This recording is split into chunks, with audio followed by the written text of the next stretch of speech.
So we have alien crackhead Vitalik pokes fun at himself.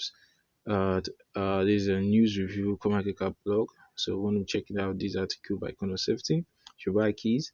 So as the weekend hurtles towards us, following another frustrating week for the crypto market, Vitalik stepped in to offer us a bit of light relief. So completely out of the blue on Twitter, the Ethereum co-founder asked for examples of the craziest and most unhinged criticism that his followers had seen.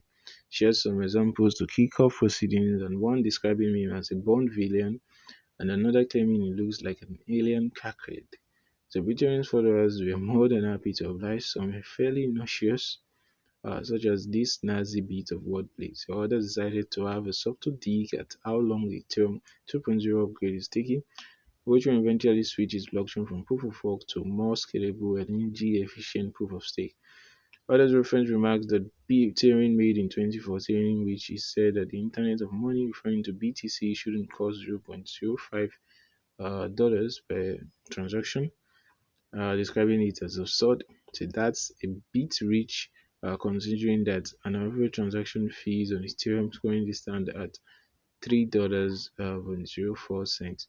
So although that's some way off the jaw-dropping peaks above $70 that were seen in May 2021, still renders the blockchain unaffordable for many transactions. A little known fact about the 27-year-old programmer was also shared with a bio on his website, one stating, "I happily played World of Warcraft during 2007 to 2010, but one day Blizzard removed the damage component from my beloved Warlock's Siphon life spell, cried myself to sleep, and on that day I realized what horror centralized services can be. I soon decided to quit." So guys, that's all we have on CMC's podcast. You want to check this out? Peace out, Jibaki. Stay safe and much love.